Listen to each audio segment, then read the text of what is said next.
Welcome to our presentation, Strengthening Interdisciplinary Leadership Teams Through Team Development Intervention. Meghan and I will be presenting on a team development intervention that we built and utilized with an interdisciplinary CWU club leadership team. In the spring of 2019, a group of students from 4 different colleges at CWU approached a faculty member with the idea of developing a student leadership club based on nonprofit and social entrepreneurial work. They enjoyed collaborating with students from other majors and colleges and wanted to come together to further their diverse discussions and to develop goals in order to make a difference in the community and beyond while further developing their professional development skills. In fall of the same year, the students came together to put these ideas in motion.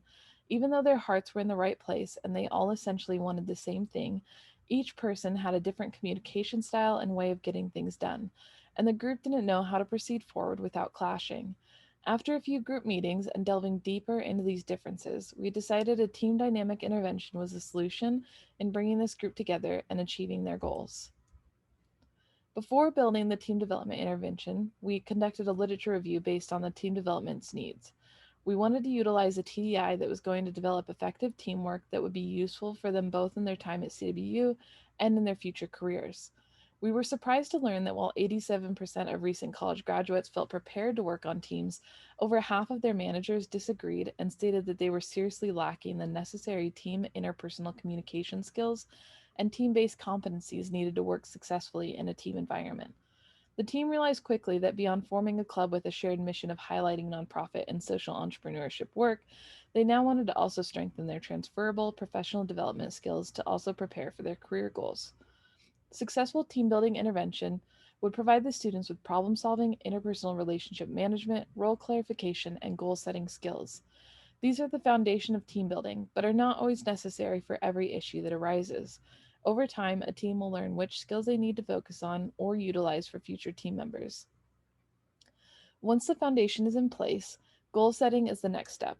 Goal setting achieves directing attention and effort toward identified goals, affecting action through the discovery and or use of knowledge relevant to the task, energizing and affecting persistence and perseverance. Next, a foundation and next steps cannot occur without interpersonal relationship management. Building trust and conflict management is imperative. Trust is crucial in creating a healthy level of vulnerability, developing compassion and empathy towards each other while increasing team performance. Through role clarification and problem solving exercises, the team will learn more about each other and how to ward off issues before they happen.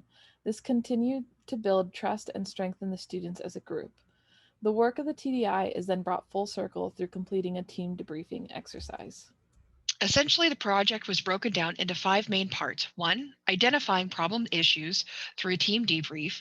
2, conducting a situation analysis that focused on the communication of the team, researching the strengths, weaknesses, opportunities, and threats SWOT of the team and the club as a whole.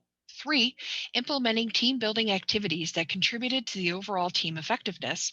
4, evaluating the results and impact of the TDI. 5, considering the implications of the project and how it contributes to the future plans of the club. The team consisted of 12 student leaders coming from multiple varying disciplines. The leadership team presided over the student club, SWAP, Students with a Purpose, which serves both the institution student body and the local community.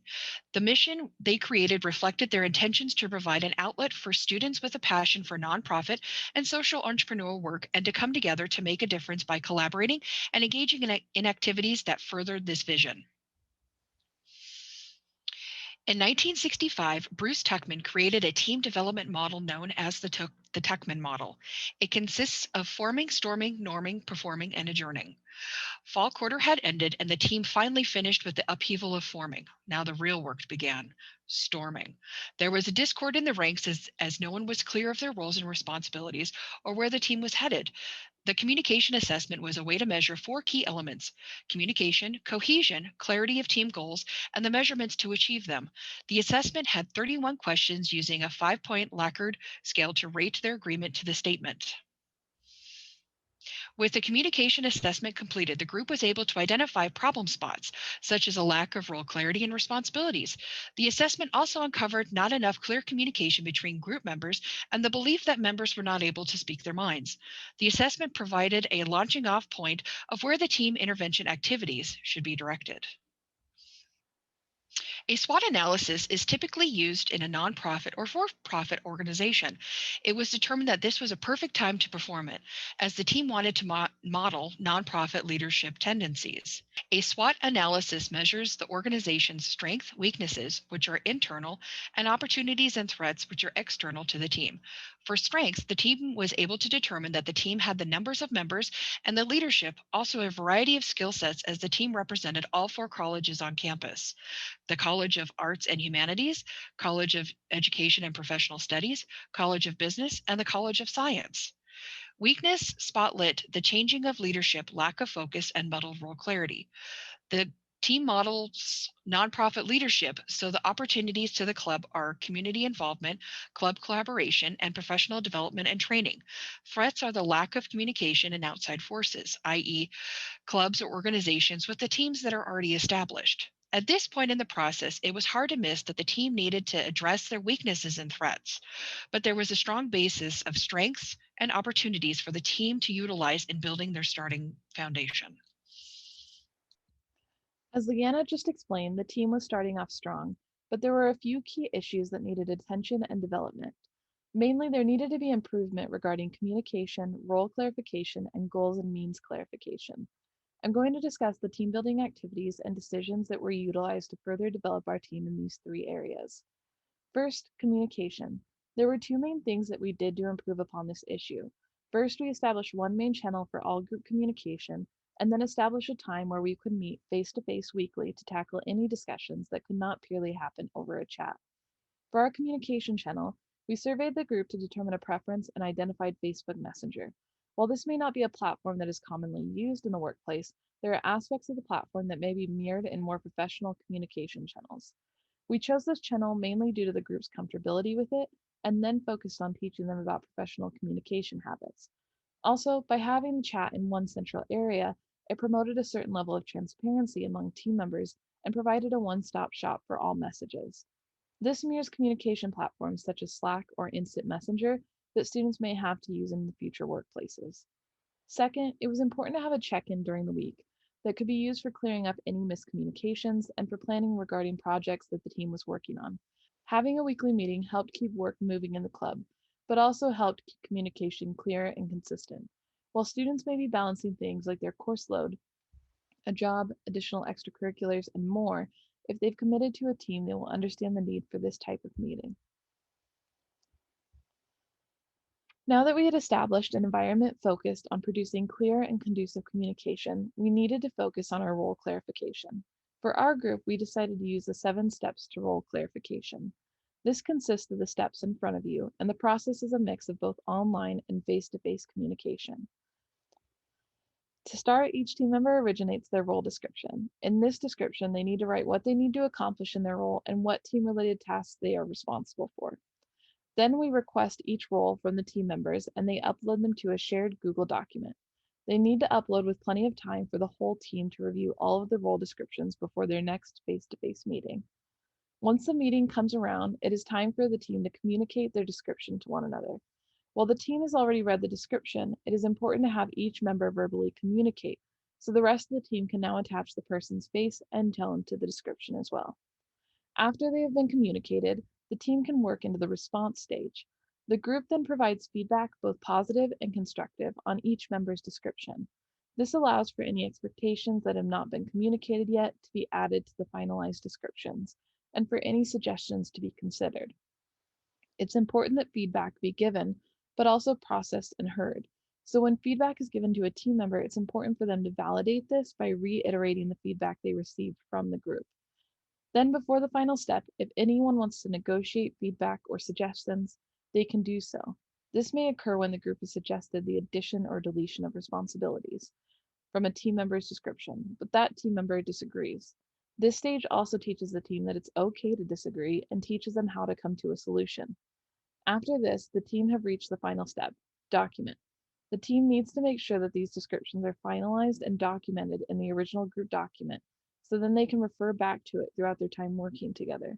This process not only allowed the team to have a clear understanding of what each person's role meant and who was responsible for what, but it allowed them to use the tools and skills they were developing in regard to communication to discuss and negotiate with their team.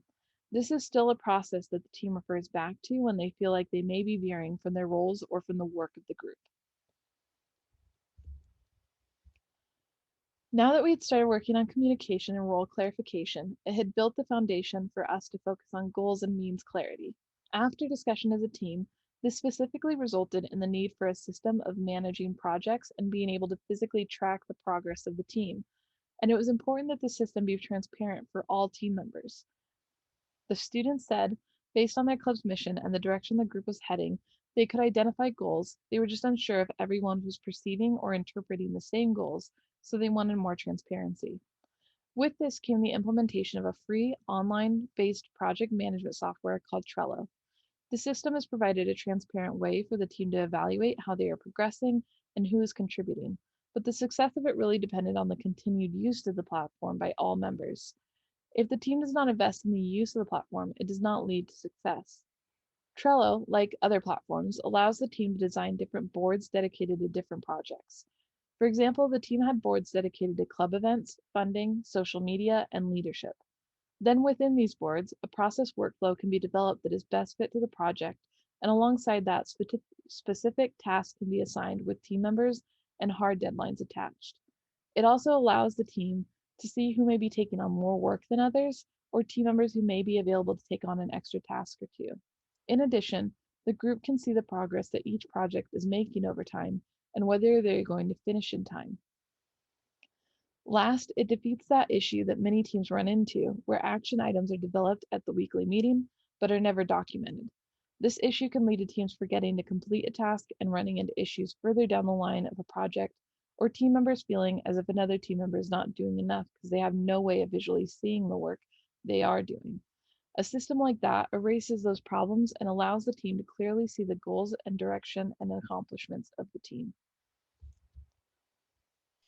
Following the team building portion of the TDI, the debriefing one on one interviews were a strategic step to check in with the team to see how the improvement exercises were going. This process consisted of 12 interviews across 5 days at an hour apiece. The sessions focused on three main components: groupthink, role clarity, and perception of the team building process, meaning, was it effective? From these interviews, the following themes were identified.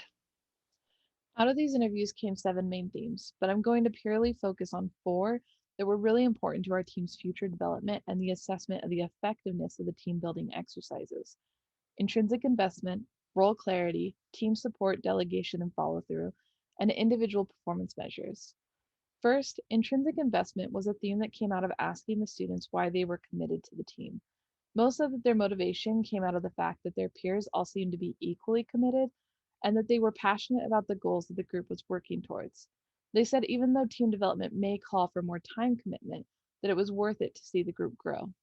Second, in regard to role clarity, all of the team members expressed that the process was extremely helpful to their understanding of each other as a team, and it helped them understand who they could go to for certain tasks or assistance when they needed it. They also expressed that they want to come back to the process as new members continue to join the team. Third, team support and delegation was a major theme. Team members communicated that due to the process, they felt more supported in their roles, but that even more support could be offered through the follow through of tasks from their peers. They said while task delegation had improved, that if members were not consistent with follow through, it led to them feeling less supported in their own work. This was this has been a major focus for the team this last year. Last but not least, the theme of individual performance measures. There was a resounding feedback from the students that they really appreciated the new system through Trello that allowed them to track the group's performance, but they would like a measure that helped them identify their own personal growth throughout the year and more verbal face to face feedback from top leadership on their progress and accomplishments. This theme not only resulted in a discussion amongst the team, but has now been implemented for the team this year. I really have to emphasize how important this process here was for the team's future. This is an intervention that was designed to fit the issue our team was having. And so when you do something like this, the team really needs to be the one that guides it into the future. These interviews were so informative and so helpful in guiding our future plans. From this TDI, the process has clearly implied what the team should continue to focus on.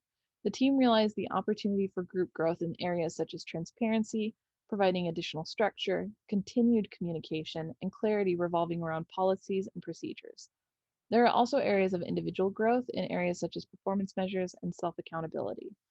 Alongside implications for the team, this TDI has provided a foundation and model for future team development mentorship projects with other student leadership teams across our campus, community, and at other institutions. This team has also continued to work together, and this year have been focusing on utilizing the team based skills they developed last year to focus on strategic planning. They're also presenting at Source this year, and we encourage you to attend their presentation as well. Thank you for your time. Hopefully, we have offered some insight into the team development intervention. And if you have any questions, please submit them to the comments below. We look forward to answering.